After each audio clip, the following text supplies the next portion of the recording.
Greetings and welcome to another lecture in Introductory Psychology. This one involves learning, specifically how to distinguish between the various types of learning. Now, this can be kind of difficult, particularly since when the average English language user says learning, they don't mean exactly the same thing that psychologists mean when they say learning. Usually they mean what psychologists mean by memory. But one can argue that there are basically two basic types of learning. The thing is, though, if we're going to be talking about learning in terms of behavior, we probably also want to talk about non-learned behavior. Non-learned behaviors are called instincts. Now, instinct is another word that gets misused by the general English population, or English-speaking population, I should say. Sorry about that, Brits. Because an instinct is not something that you've done so often that you don't have to think about it. It isn't even necessarily something that you do automatically. It's something that is not learned at all. Something that is instinctive by definition is not learned, which means that it doesn't change with experience. The first time you do it, it looks exactly the same as the last time you do it. Like I said, it's unlearned.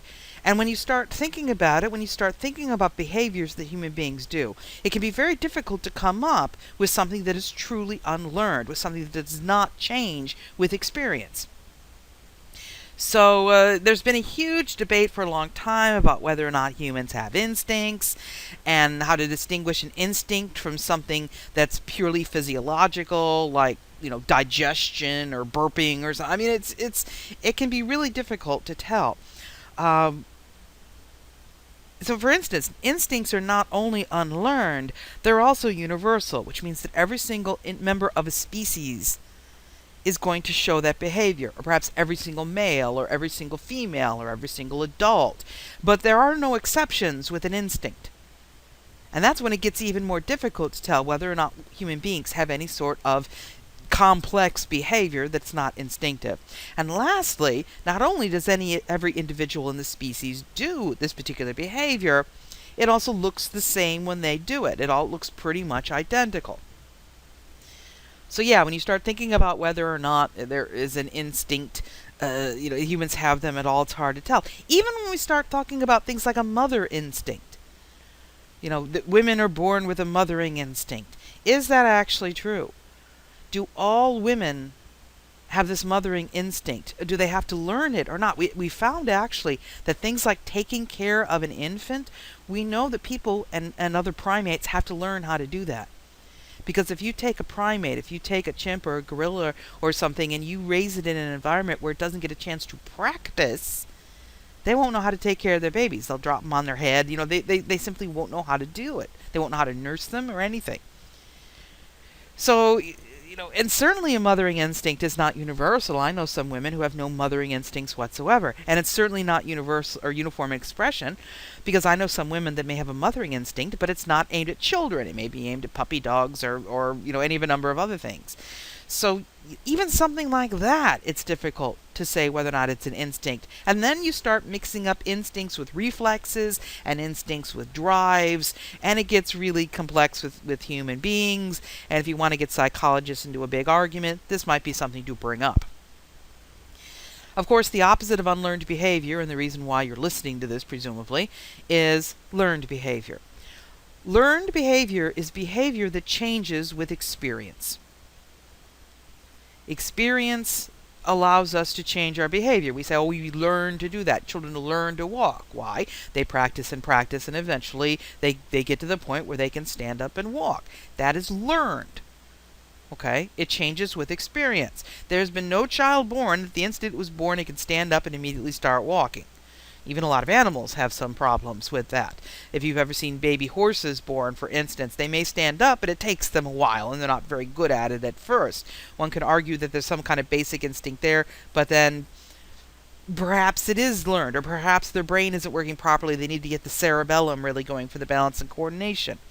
But at any rate, learned behavior is behavior that changes with experience. Now, what makes it even more interesting to listen to psychologists is that psychologists generally don't use the term learning. I suspect in part because it does indeed interfere with most people's preconceived ideas of what that word means. Instead, they use the term conditioning. Now, conditioning means that an individual is learning associations between things. You're learning associations between things. So it's maybe not the same as learning to walk or learning to throw a baseball, but you're learning associations between things in conditioning. You're learning, for instance, that when this happens, it means that's going to happen. An association between two events. That could be one thing that you're learning. You could also learn that if you do this behavior, then this is going to happen as a result. That's another association, and those are the major two that I'm going to be talking about in the next slide and helping you distinguish between, because telling the difference between these two types of conditioning can be somewhat difficult. Now, the first type of conditioning that I'm going to be talking about is called classical conditioning. And it's called that because it was the first type of conditioning to be discovered. After it was discovered, they simply called it conditioning until a researcher sort of described the second type of conditioning about 40 or 50 years later, whereupon they had to learn to tell the difference between the two, and they called this one classical because it was the older one, and older things, as you know, are classics. Usually. Unless they're Disney animated movies, and then they're classics as soon as they're released on DVD, but that's a whole nother rant. Classical conditioning is also sometimes called Pavlovian conditioning, because it was discovered by a scientist by the name of Ivan Pavlov. And I actually have another video lecture all about his discovery and how he did it and exactly what it is. Now, classical conditioning deals with involuntary behavior. It deals with behavior that we don't have any control over. Pavlov's work was initially done using salivation, drooling, in dogs. Dogs have no control over their drool, unfortunately. It's something that is triggered by an external event. It's a reflex, is drooling, as are things like it's possible to condition someone to have their pupils get smaller when you have some event in the environment. Emotions are often classically conditioned. When we talk about classical conditioning in humans, we're almost always talking about conditioning emotions, which is very logically named a conditioned emotional response. And you probably have conditioned emotional response for all sorts of things. It's classical conditioning. It's how you learn them. Another example of classical conditioning would be a conditioned taste aversion. If you've ever eaten food and then afterwards, within the next 12 hours ago, got sick to your stomach, became nauseous and vomited, or sometimes just became nauseous, you may find that ever after, that food is no longer interesting to you. That even the sight of it or the smell of it can make you sick to your stomach. That's classical conditioning. Okay? Because nausea is something that we don't have complete control over. I wish we did. It might make life easier sometimes. Then again, it might not. The reason that you throw up is because something is poisoning you and your body wants to get rid of it. So generally, that's a good thing. But classical conditioning involves reflex behavior. It involves behavior you don't have any control over. So therefore, as you might imagine, the second type of conditioning involves voluntary behavior. This is called operant conditioning. Was discovered by a fellow by the name of B.F. Skinner. Very interesting guy. If you want to do some reading up on him. He had some very, very interesting ideas. And he more or less discovered operant conditioning in much the same way that Columbus discovered America. It has always been there, but he's the first sort of to find it. Now, operant conditioning, as I said, works with voluntary behavior. This is behavior that we choose to do. And in this case, our behaviors are controlled by their consequences. Okay? If I do this, this is going to happen. So if I do this behavior, this will happen. If I do this other behavior, something else might happen. Or if I do this behavior in this environment, it's a good thing. If I do the same behavior in a different environment, it's a bad thing. Okay? So responses are controlled by their consequences, by what happens. You do a behavior and something good happens, you're more likely to do it in the future. You do a behavior and something bad happens, you're less likely to do it in the future. It's called the law of effect. And it's pretty much operant conditioning. Now, operant conditioning is easy to understand. We've been running into operant conditioning pretty much from day one. I do this, this happens, I choose not to do or not to do this again. So I'm not going to have really a full lecture on operant conditioning, mostly because like I said, it's fairly obvious. I do have information on things like reinforcement and punishment and schedules of reinforcement because those are a little more complicated. But I am going to talk more about classical conditioning, because classical conditioning, as I sort of implied, is not something that we run into a lot. In classical conditioning, what we're learning is that one event means that another event is coming. The big example for this, for instance, is thunder and lightning.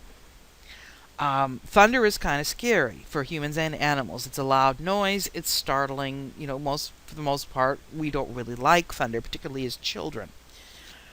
Well, we're afraid. We hear a big noise, we're afraid. But with thunder and lightning, what tends to precede the big noise? Lightning.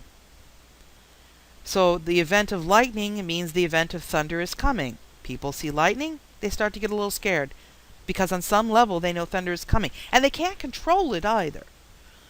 Remember, these are things we can't really control. You might know why you're feeling that way, but there's not much you can do about it. You may know that the reason that you're feeling nauseated when you smell this food is because you got sick the last time you ate it, even though this food is perfectly fine, but it doesn't matter, you still feel it.